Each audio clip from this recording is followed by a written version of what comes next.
The Book of Job, Chapter 1.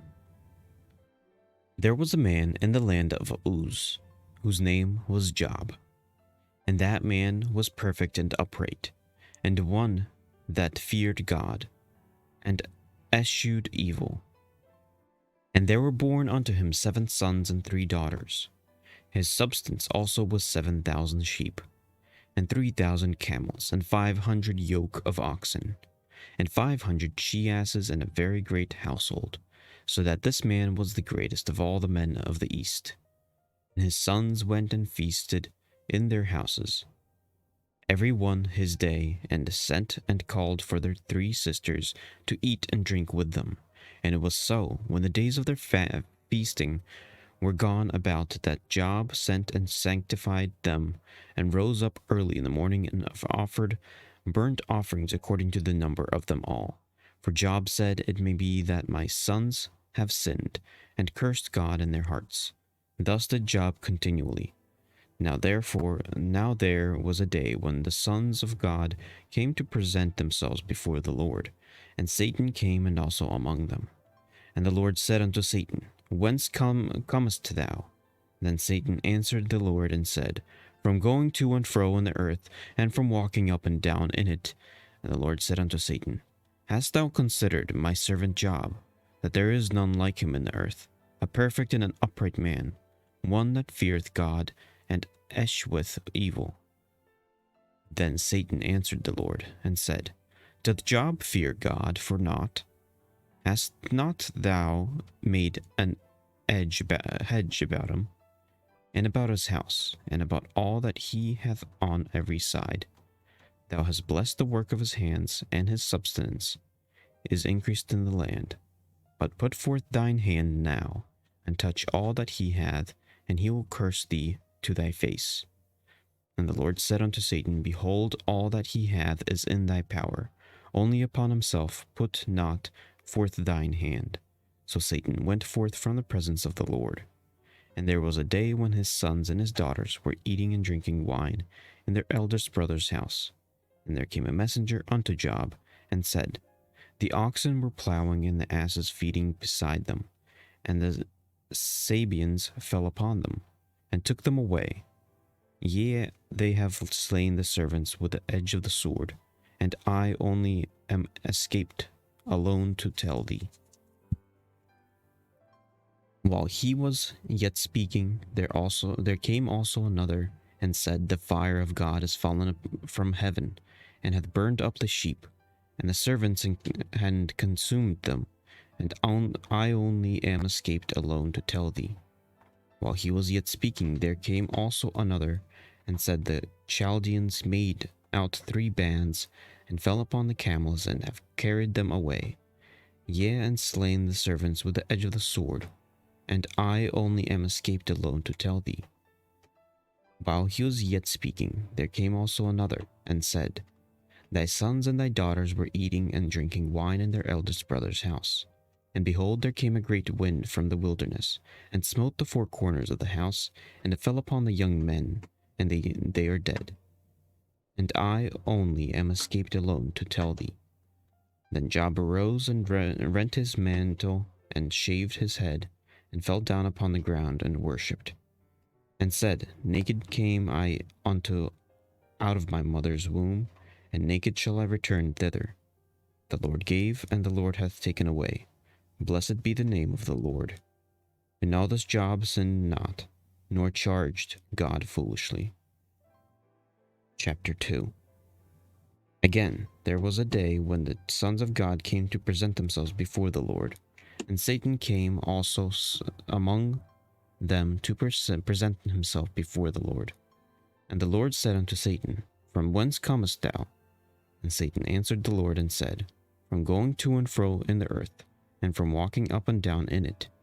And the Lord said unto Satan, Hast thou considered my servant Job, that there is none like him in the earth, a perfect and an upright man, one that feareth God, and escheweth evil? And still he holdest fast in his integrity, although thou movest me against him, to destroy him without cause. And Satan answered the Lord and said, Skin for skin, yeah, all that a man hath will he give for his life. But put forth thine hand now, and touch his bone and his flesh, and he will curse thee to thy face. And the Lord said unto Satan, Behold, he is in thine hand, but save his life. So went Satan forth from the presence of the Lord, and smote Job with sore boils from the sole of his foot unto his crown. And he took him a potsherd to scrape himself withal, and he sat down among the ashes. Then said his wife unto him, Dost thou still retain thine integrity? Curse God and die? And he said unto her, Thou speakest as one of the foolish women speaketh. What? Shall we receive good at the hand of God, and shall we not receive evil? In all this did not Job sin with his lips. Now then Job's 3 friends heard of all this evil that was come upon him. They came every one from his own place, Eliphaz and Temanite, and Bildad and Shuhite, and Zophar and Namathite, for they had made an appointment together to come to mourn with him and comfort him. And when they lifted up their eyes afar off, and knew him not, they lifted up their voice and wept, and they rent every one his mantle, and sprinkled dust upon their heads toward heaven. So they sat down with him upon the ground 7 days and 7 nights, and none spake a word unto him, for they saw that his grief was very great. Chapter 3. After this opened Job his mouth and cursed his day. And Job spake and said, Let the day perish wherein I was born, and the night in which it was said, There is a man-child conceived. Let that day be darkness. Let not God regard it from above, neither let the light shine upon it. Let darkness and the shadow of death stain it. Let a cloud dwell upon it. Let the blackness of the day terrify it. As for the night, let the darkness seize upon it. Let it not be joined unto the days of the year. Let it not come into the number of the months. Lo, let the night be solitary. Let no joyful voice come therein.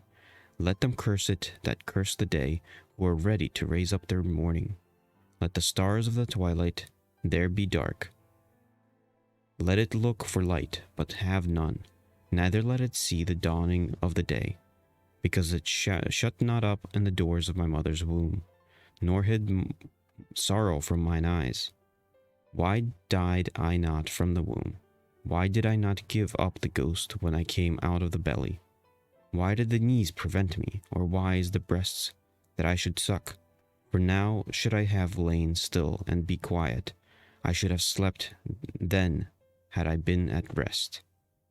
With kings and counselors of the earth which built desolate places for themselves, or with princes that had gold, who filled their houses with silver, or as a hidden untimely birth I had not been, as infants which never saw light.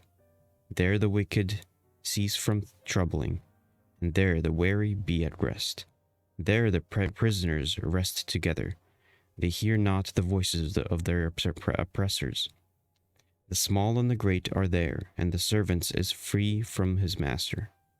Therefore is light given to him that is in misery, and life unto the bitter in soul,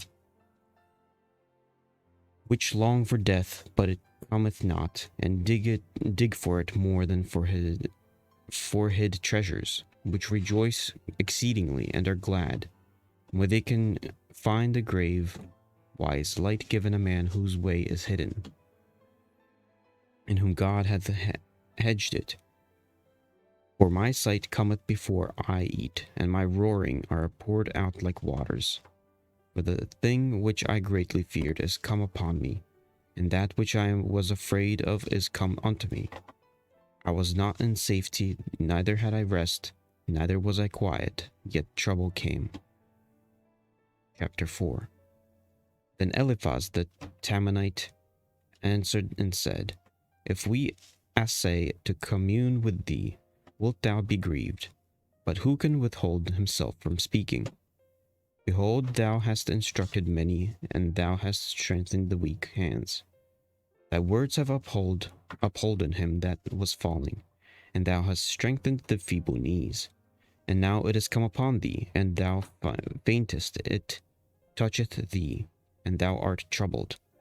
Is not this thy fear, thy confidence, thy hope, and thou uprightness of thy ways? Remember, I pray thee, whoever perished being innocent, or where were the rights cut off? Even as I have seen, they that plough iniquity and sow wickedness reap the same. By the blast of God they perish, and by the breath of the nostrils are they consumed. The roaring of the lion and the voice of the fierce lion, and the teeth of the young lions are broken. The old lion perisheth for lack of prey, and the stout lion's whelps are scattered abroad. Now a thing was secretly brought to me, and mine ear received a little thereof. In thoughts from the visions of the night, deep sleep falleth on men. Fear came upon me, and trembling which made all my bones to shake. Then a spirit passed before my face, the hair of my flesh stood up. It stood still, but I could not discern the form thereof. An image was before mine eyes. There was silence, and I heard a voice saying, Shall mortal men be more just than God? Shall a man be more pure than his Maker? Behold, he put no trust in his servants, and his angels he charged with folly. How much less in them that dwell in houses of clay, whose foundation is in the dust, which are crushed before the moth. They are destroyed from morning to evening. They perish forever without any regarding it. Doth not their excellency which is in them go away? They die even without wisdom. Chapter 5. Call now if there be any that will answer thee, and to which of the saints wilt thou turn? For wrath killeth the foolish man, and envy slayeth the silly one. I have seen the foolish taking root, but suddenly I cursed his habitation. His children are far from safety, and they are crushed in the gate, neither is there any to deliver them.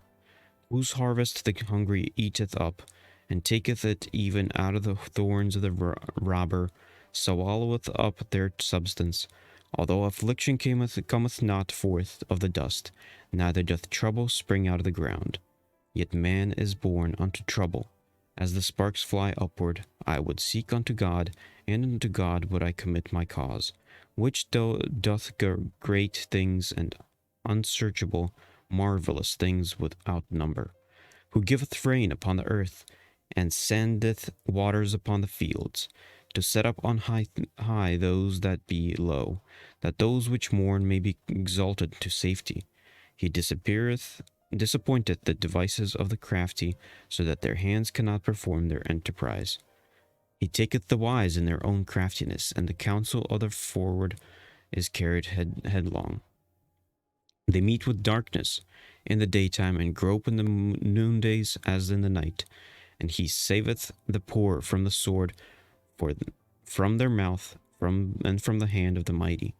So the poor hath hope, and iniquity stoppeth her mouth. Behold, happy is the man whom God correcteth. Therefore despite not thou the chastening of the Almighty, for he maketh sore and blindeth up. He woundeth, and his hands make whole. He shall deliver thee in 6 troubles. Yea, in 7 there shall no evil touch thee. In famine, and he shall redeem thee from death, and in war from the power of the sword. Thou shalt be hid from the scourge of the tongue, neither shalt thou be afraid of destruction when it cometh. At destruction and famine thou shalt laugh, neither shalt thou be afraid of the beasts of the earth. For thou shalt be in league with the stones of the field, and the beasts of the field shall be at peace with thee.